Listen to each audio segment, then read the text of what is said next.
Everybody, this is Perch. I love this question. So this is so good. Nerd out on this question. There is a convergence between wrestling and comic books. It's not a one-to-one convergence, but I do think if you were able to kind of Venn diagram out the thing, I'll bet you would find that the people who kind of pine for a lot of the 80s, 90s comics and are dissatisfied with a lot of current comics, they overlap very, very well with people who were fans of wrestling during the pre and during NWO period of pro wrestling, who appreciate the Monday Night Wars and all the rest. I think that there's a group of people where that overlap is just right there. I suspect this question gets into that. But one thing I'd point out, and it is this kind of weird opportunity, that group, who is now older, of course, and many of them have jobs and have gone on to, have some kind of financial stability in their life, whatever it happens to be. That group has money, in some cases, quite a bit of money. And the puzzling part is why nobody is going to take their money. Like it is this weird cross section of people who have decent salaries. I remember the WWE did a survey at one point, and it suggested a lot of what they were calling long-term wrestling fans. And these are people who have been fans for more than 10 years. So it would be into that zone. That the average salary of people in the cities, there's a lot of breakdowns to this, so I'm paraphrasing a lot, but it was much higher than they thought. Wrestling gets kind of disregarded as this cheaper, blue-collar, white trash kind of thing, and it gets dismissed as that.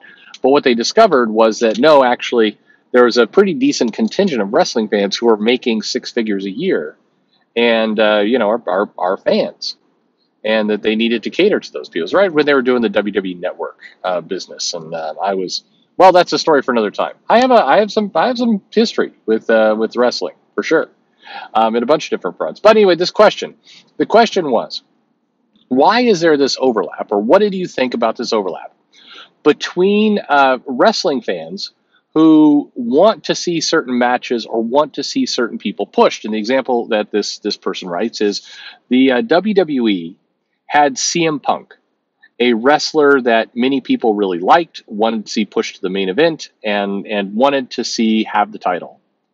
And yet, the WWE seemed determined to push characters like Roman Reigns, or in some cases Brock Lesnar, who would rarely show up to actually wrestle, or John Cena, or basically characters that the Vince McMahon believed were very, very popular. The current example, the one that people push a lot, is Roman Reigns.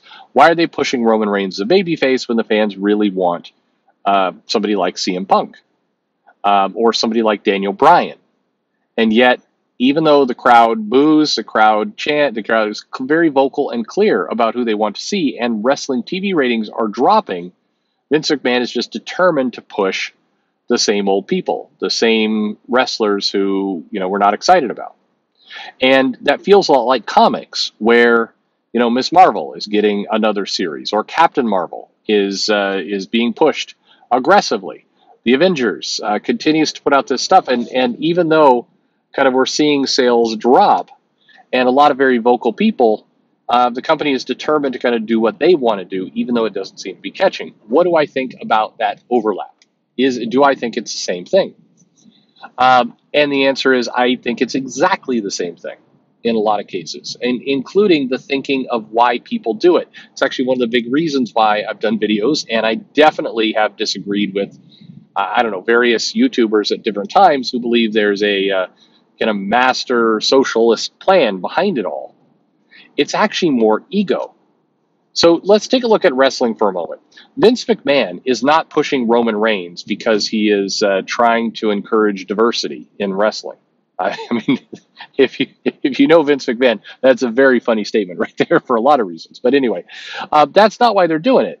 There's a belief of we create the stars we create.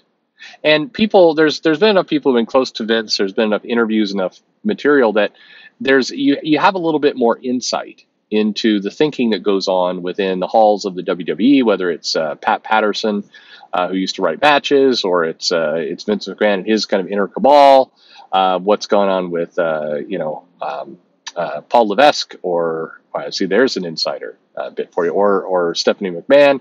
There's an arrogance that is well documented at this point that says we create the stars, the customers, the fans consume them. We create the hot matches, the customers take them.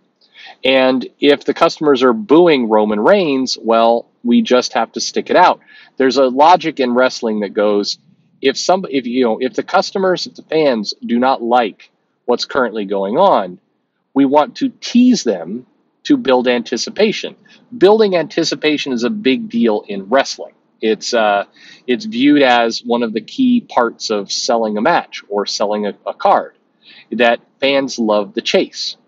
And there's been a lot of examples that show that, big money in wrestling generally comes when the babyface, the good guy, is chasing the bad guy. And the NWO stuff and the, subsequent DX kind of clone, it kind of it turned that on its ear a little bit, where fans were cheering the cool heels. But traditionalists, including the Jim Cornettes and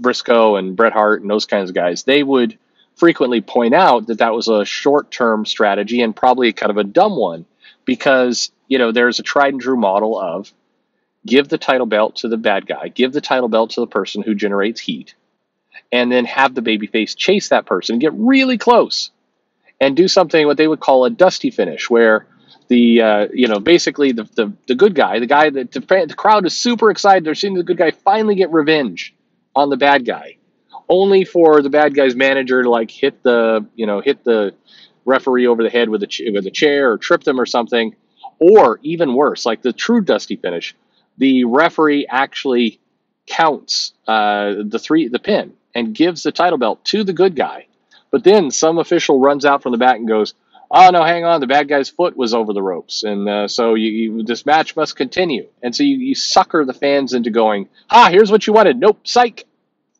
and they pull it back. And there is some truth that fans get really rabid, really get like, "God damn it! I'll watch next week to make sure that the bad guy is bound to get it this time."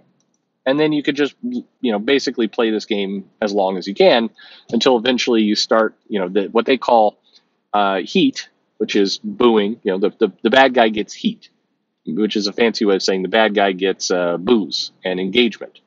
But then you have to be careful, because if you push that too long, the bad guy starts to get what they call go away heat. And that's where people are still booing the bad guy, but they're booing the bad guy to go away. And Roman Reigns was definitely has been in this territory some, of where it's like they're no longer booing to say, "Oh man, this guy's really evil, we hope he gets beat." They're booing him to say, "God damn it, we're sick of this person." But it's rooted in arrogance at its core. That is what is really the truth of everything. Is the people, in this case Vince McMahon and the various people in charge, they believe they know how to do it better, and if the fans are booing or the fans seem that they don't like it, well then they will just have to wait, that they know better. They're seasoned professionals. They've been in wrestling forever. They know how to build a match. They know how to build a character. Fans are fickle, and that they can be ignored. That's how they believe. And the reality is, and that's mirrored with the anticipation, will make the fans, the heart grow stronger. So we're going to build this. Now, if this sounds like, if you're not a fan of wrestling, but you're a fan of comics, this probably sounds kind of familiar. And this is very much the case when I've talked to people who work more at Marvel than DC, at least to people who've chatted with me. There is this belief that the people at top, the management, it's a lot of the same stuff, that the customers don't really know what they want. They know better. That building anticipation is a good thing, and that's what needs to happen in comics, and that it's okay and appropriate to toy around like this, because in the end, the company's too big to fail. This was Vince McMahon's belief, and it got shaken when Ted Turner and the WCW got the NWO going, and for the first time, he was on his heels. And to his credit, he rallied, and Vince, the other Vince, helped him out there quite a bit. Vince Russo, right? I think that's the guy's name. He was able to kind of fight back, but for a moment it put him on his heels, and there was this semi revelation in his mind that, oh, maybe I don't know. And he also got very lucky. The Rock came around during that time frame, was a breakaway hit. McFoley was was a huge hit, and persevered, and Foley was willing to go out into the ring and just destroy his body in return for because he loved the business that much.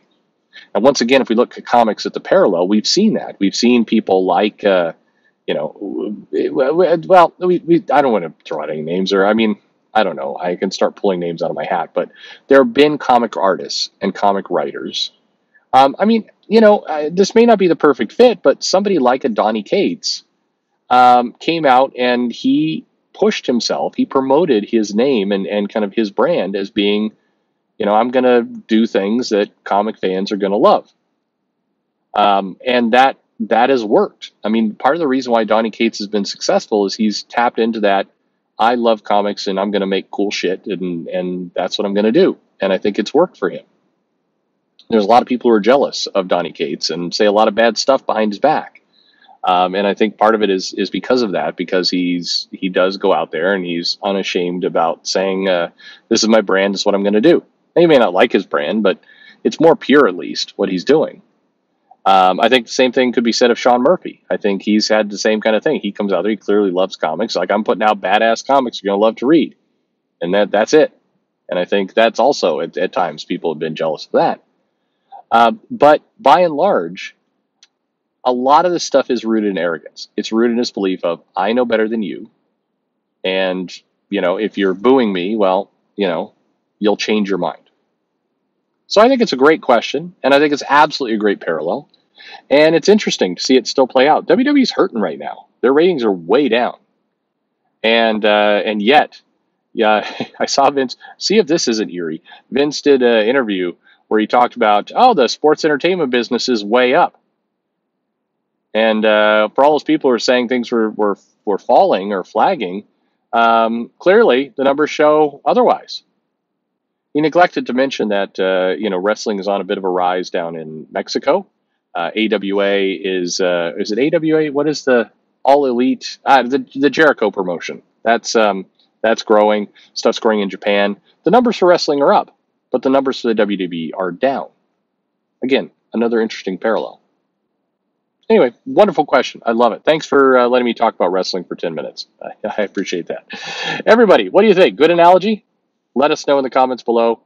Like and subscribe. Thanks for listening.